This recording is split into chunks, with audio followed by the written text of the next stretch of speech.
ગયા અને વિભીષણને પગે લાગ્યા અને વિભીષણને કીધું કે વિભીષણજી આ તમે આ રોમનું નામ કેવી રીતે લો છો?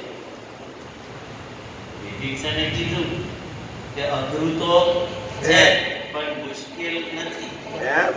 હા, અઘરી વાત છે પણ મુશ્કેલ નથી. તો કેવી રીતે એની રહેણી હું કેવી રીતે? વિભીષણજીએ હનુમાનને કીધું કે હનુમાનજી અમે લીએ છે કેવી રીતે એ તમને હું રહેણી બતાવું. તો સુનો હનુમાનજી રહેણી અમારી, 32 દંત વચ્ચે જીવ વિચાર. આ 32 દંત વચ્ચે જીવ કેવી રીતે રહે? આ 32 દંત એટલે બધા રાક્ષસો જ ને. દાડો એ મોટા અને દોત એ નાના, પણ આખા બધા રાક્ષસોનો કોટ એની માં જીભ કેવી રીતે નામનું નામ લે છે? કેવી રીતે રહે છે? લહર કો વાગવા દે છે? મોડું ખુલે તાર બહાર નીકળે પેલા ભીડાય કઈ હોડું તો એવી રીતે અમે રહીએ છે અને રામનું નામ લઈએ છે. હનુમાનજી પણ ખુશ થઈ ગયા કે ઓહો આ તો અઘરી વસ્તુ છે ને. ચૂંટણી ચાલતી હોય, આખું ગામ આપણી જીતવા હારું બાજી લગાવતું હોય અને આપણે અને હારવા હારું બાજી લગાવે અને આપણી જીત થાય ત્યારે એ મજા કઈ જુદી છે ને. એ મજા તો કઈ જુદી. હારસી એવી મજા કે અને આપણી જીત થઈને આવે તારે મજા કઈ જુદી. એટલે હનુમાન બધી રાક્ષસી નગરી ચારે બાજુ બધા રાક્ષસો અને અમે રામનું નામ લઈએ તારે એ મસ્તી કઈ જુદી છે. એ મસ્તી જે છે એ કઈ જુદી. તો એ નિર્મળ ભાવ એ શું? એ સંત સદગુરુ ને ભગવાનનું એક સ્વરૂપ છે. એ કોઈ વ્યક્તિ નથી અને નિર્મળ ભાવની શક્તિ. નિર્મળ ભાવી માણસ નો લક્ષણ શું? એનામાં શું હોય ને શું ના હોય? તો એનામાં એક તો માન, બળાઈ ને અરીસા, એ 3 વસ્તુ ના હોય. એનામાં માન ના હોય, બળાઈ ના હોય અને અરીસા. બીજું એ સીધો અને સરળ હોય.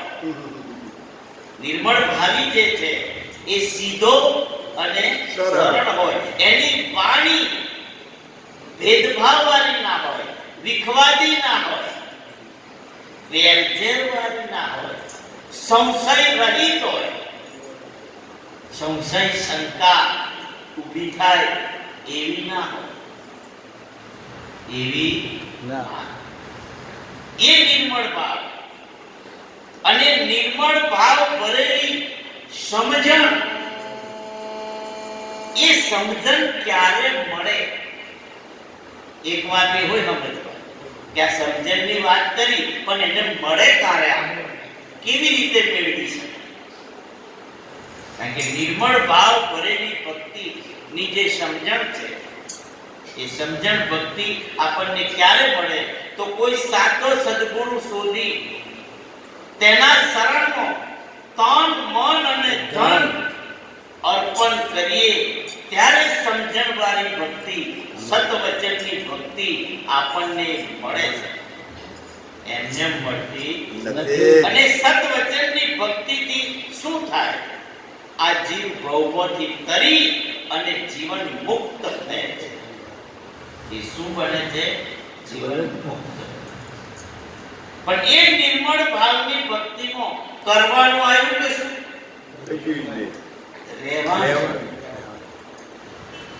કરવાનું કે શું નહીં? રહેવાનું. દુનિયાને કરવું છે, રહેવું નહીં. કારણ કે કર્મકાંડ વગરની ભક્તિ,